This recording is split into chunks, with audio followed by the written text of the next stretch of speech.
Perhatikan salat rawatib, salat rawatib kita bisa bagi menjadi dua ya. Ada yang disebut dengan salat rawatib muakkadah, yang muakkadah yaitu sangat ditekankan. Ada yang disebut ghairu muakkadah, yaitu tidak ditekankan. Adapun yang ditekankan ya, yang ditekankan ada beberapa seperti yang pertama apa namanya? 2 atau 4 rakaat atau 2 rakaat sebelum zuhur. Kemudian 2 rakaat setelah zuhur. Kemudian 2 rakaat setelah maghrib. Kemudian 2 rakaat setelah isya. Kemudian 2 rakaat sebelum subuh. Nanti ada yang ghairu muakkadah, misalnya boleh juga 2 rakaat, ya 4 atau 2 rakaat. 2 atau 4 rakaat sebelum asar, kemudian 2 rakaat sebelum maghrib.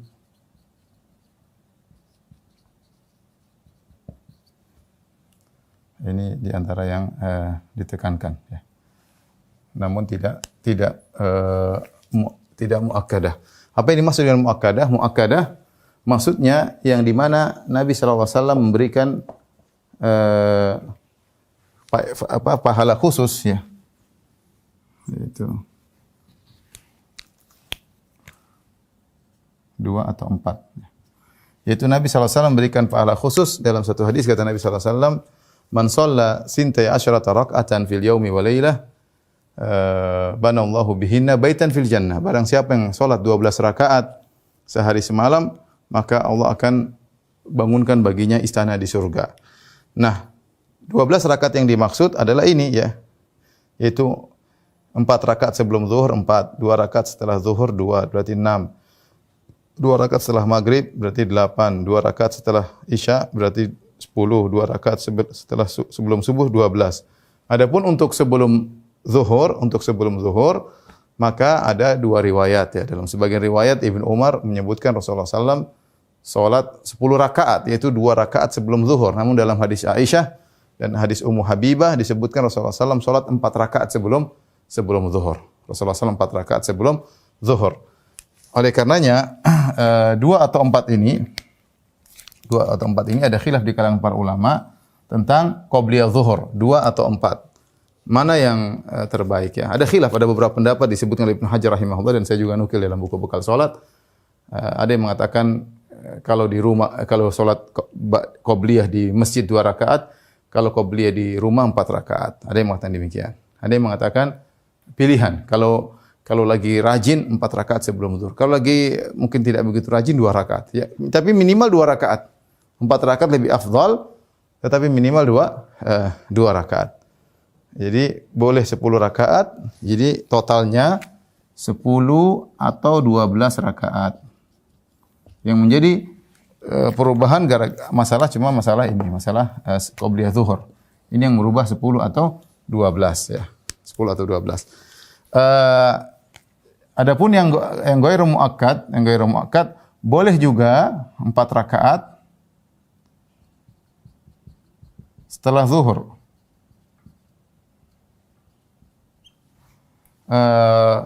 Dalam hadis man hafadha ala 4 rakaatin qabla dhuhur ya wa 4 ba'dah, barang siapa yang menjaga salat 4 rakaat sebelum zuhur, 4 rakaat setelah asar, maka Allah akan haramkan neraka baginya. Jadi kalau ba'da zuhur yang muakkadahnya 2 rakaat. Kalau kita mau tambah lagi 2 rakaat boleh, tapi dia masuk dalam ghairu muakkadah. Ya, 4 rakaat setelah zuhur maksudnya ini tambahan 2 dari jangan tulis 4 ya. Kita bilang tambahan 2. Ini tambahan 2 dari ba'diyah zuhur.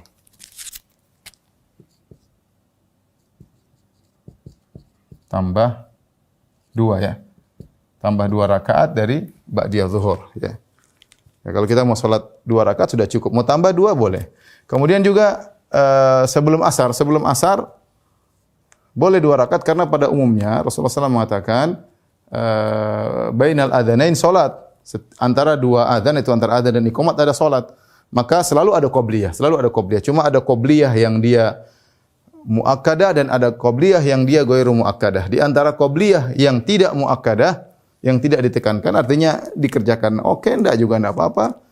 adalah 2 atau 4 rakaat sebelum asar. 2 rakaat boleh, 4 rakaat boleh, kata Nabi sallallahu alaihi wasallam, rahimallahu imra'an shalla qabla al-asri arba'an. Semoga Allah merahmati seorang salat sebelum asar 4 rakaat. Kemudian juga dalam sebelum maghrib kata Nabi sallallahu alaihi wasallam, sallu qabla al-maghrib, sallu qabla al-maghrib, sallu qabla al-maghrib liman syaa. Yang mau salat 2 rakaat sebelum subuh, yang mau salat sebelum subuh, sebelum maghrib silakan salat sebelum maghrib, silakan salat sebelum maghrib bagi yang mau, ya. Jadi Rasulullah tidak menekankan. Ada riwayat 6 rakaat sebelum maghrib, namun riwayatnya dhaif. Inilah salat rawatib. Kenapa dikatakan rawatib? Karena dia salat sunnah rawatib, ya, maksudnya salat sunnah rawatib, ya. Karena dia mengiringi salat fardu, dia mengiringi salat fardu. Taib.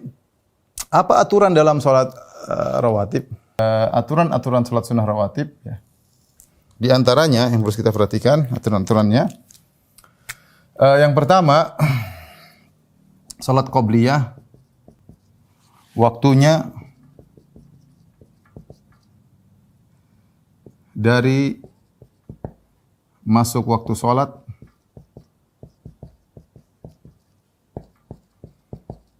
hingga dikerjakannya salat. Waktu salat fardu hingga dikerjakannya salat fardu tersebut. Ini penting. Ini waktu salat qobliyah, waktunya ini mulai dari masuk waktu salat fardu hingga dikerjakannya salat fardu tersebut.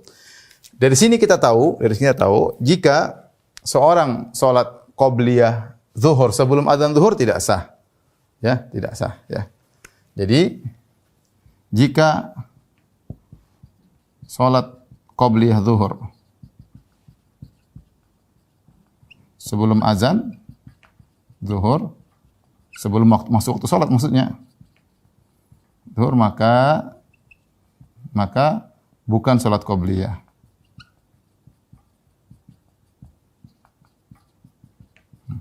Baik, kita tahu. Demikian juga kalau orang salat qobliyah subuh sebelum azan subuh, sebelum masuk waktu fajar, maka tidak sah. Demikian juga, ya. Demikian juga salat qobliyah subuh sebelum terbit fajar, maka bukan salat qobliyah. Ini dijelaskan oleh Ibnu Qudamah, ya. Namanya salat qobliyah itu dia harus syaratnya dia masuk di waktu salat fardu tersebut. Terserah mau qobliyah apa. Yang jelas kalau qobliyah zuhur ya sudah azan zuhur. Kalau qobliyah subuh ya setelah azan subuh atau setelah masuk waktu subuh, yaitu terbit fajar. Demikian juga ini khusus buat ibu-ibu, perhatikan, khusus ibu-ibu atau bukan ibu-ibu saya, tapi semuanya. Tapi ini sering ditanyakan oleh ibu-ibu, ya. Boleh khususnya ibu-ibu, ya. Boleh salat qobliyah meski di masjid sudah selesai salat.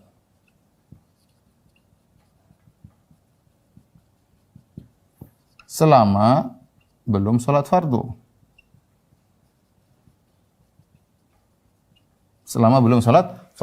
Ya. Selama belum salat fardu. Seperti ibu-ibu. Ibu mungkin dia mau salat jam 1 siang, salat zuhur. Salat zuhur seorang sudah buyaran dari masjid jam 12. Kemudian dia pingin salat. Ibu kan salat di rumah, boleh. Ibu salat di rumah, atau seorang laki-laki yang terlambat pulang ke rumah. Kemudian dia ingin qobliyah dulu jam 1 siang, boleh. Kan sudah masuk waktu zuhur. Yang penting syaratnya sudah waktu zuhur dan dia belum salat zuhur. Intinya gitu.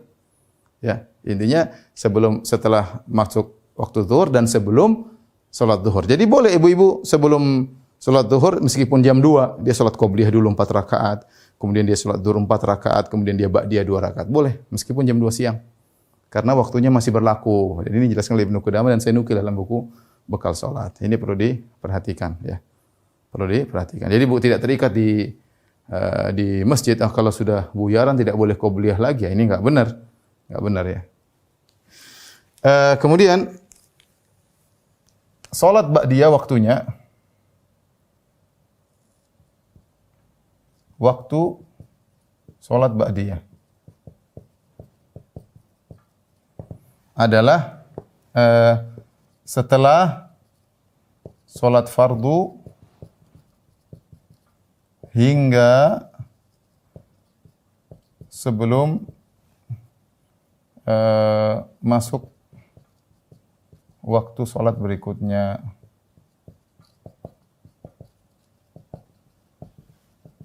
Ini penting, jika seorang misalnya dia salat kemudian dia akhirnya sudah dari masjid, kemudian dia ada kesibukan tidak sempat ba'diyah, harus pergi ke pasar, pergi ke mana, dia ingin salat ba'diyah di rumah, misalnya salat zuhur selesai jam 12, tahu ada keperluan mendesak harus ke rumah sakit, dia ke rumah sakit, kemudian setelah itu dia pulang ke rumah jam 2 siang, dia ingin ba'diyah boleh, dan masih waktunya, karena waktunya setelah salat boleh setelah salat fardu hingga sebelum masuk waktu salat berikutnya. Inilah waktu salat qobliyah dan waktu salat ba'diyah. Permasalahan berikutnya adalah bolehkah mengqadha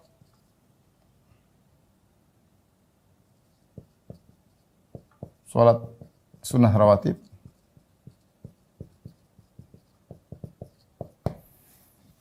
Bolehkah mengqadha salat sunnah rawatib? Jawabnya boleh. Dan ini pernah terjadi dalam beberapa hadis ya. Rasulullah SAW pernah salat qobliyah zuhur, Rasulullah SAW pernah salat ba'diyah zuhur setelah asar. Ketika Rasulullah SAW setelah salat zuhur, kemudian datang tamu-tamu sehingga Rasulullah SAW sibuk dengan mereka sehingga Rasulullah SAW akhirnya hanya mengqadha salat tersebut setelah asar. Setelah asar. Demikian juga seorang misalnya dia tidak sempat qobliyah zuhur. Dia tidak sempat qobliyah zuhur, ada keperluan, ada yang lainnya. Kemudian dia salat zuhur, ya. Bagaimana dia mengqadha? Boleh ya. Dia mengqadha habis salat zuhur, dia qobliyah dulu baru dia ba'diyah, ya. Ini ya, dalilnya banyak ya, dalilnya ya. Di antaranya Rasulullah SAW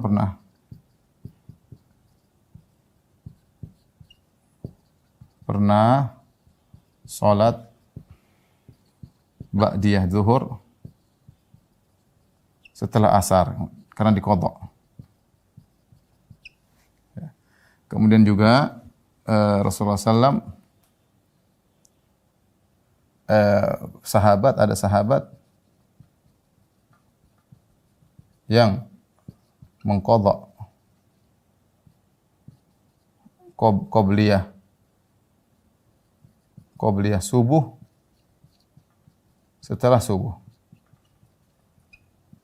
Demikian dalam hadis Rasulullah SAW menyuruh kalau seorang tidak sempat salat qobliyah subuh, dia boleh salat setelah subuh di waktu duha, boleh. Qobliyah subuh boleh dikerjakan di waktu duha. Ya, ini diantaranya menunjukkan bahwasanya salat rawatib itu boleh qadha, boleh diqadha. Demikian juga ini saya perlu tambahkan masalah salat qobliyah waktunya dari masuk waktu salat fardu hingga dikerjakan salat fardu tersebut. Di antaranya bagi yang terlambat, bagi yang ketiduran, salat subuh, kemudian dia bangun di waktu duha, dia boleh qobliyah dulu, baru salat subuh. Boleh, meski di waktu duha. Ini pernah dialami oleh Nabi SAW. Nabi pernah ketiduran, kemudian Nabi SAW sholat qobliyah dulu, baru Nabi sholat subuh. Ya, jadi ini harus kita pahami. Ya. Jadi boleh mengqadha sholat sunnah rawatib? Jawabnya boleh, dalilnya ini. Praktek.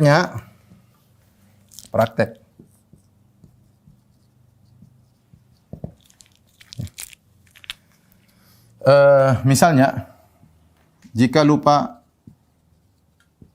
salat qabliyah zuhur. Gimana caranya? Caranya setelah salat zuhur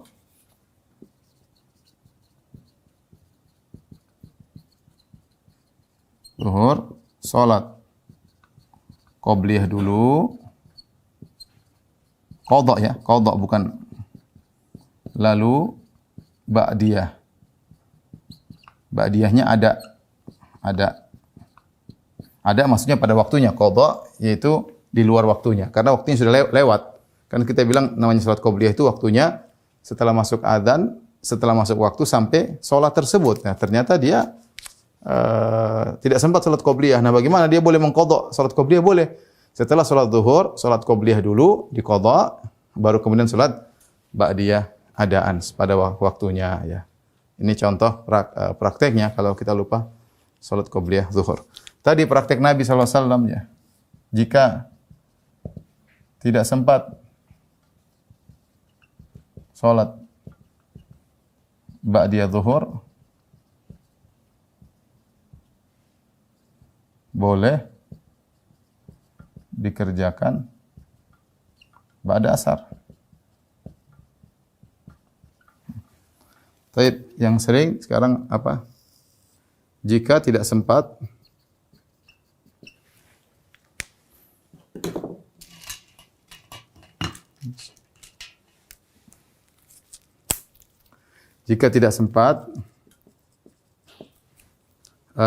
qabliyah subuh,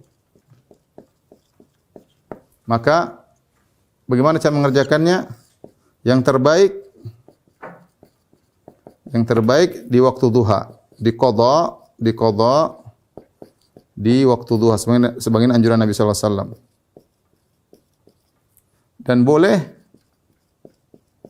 Dan boleh diqadha setelah salat subuh langsung, sebagaimana pernah dikerjakan sahabat, dan Rasulullah SAW tidak melarang. Ini mungkin hal-hal yang berkaitan dengan salat rawatib. Ada juga pembahasan ya. Taib mungkin sudah dipahami. Jadi kalau tidak sempat qabliyah subuh, yang terbaik diqadha di waktu duha sebagaimana anjuran Nabi sallallahu alaihi wasallam. Dan kalau khawatir nanti lupa, boleh setelah salat subuh langsung kita mengqadha salat qabliyah ya. Tapi jangan tiap hari, kalau nanti orang sangka ada ba'diyah subuh ya. Selalu terlambat, selalu qabliyah jadi ba'diyah, ini tidak benar. Kemudian permasalahan berikutnya, jika lagi salat rawatib ternyata iqamat. Bagaimana? Lanjut atau tidak? Yang benar adalah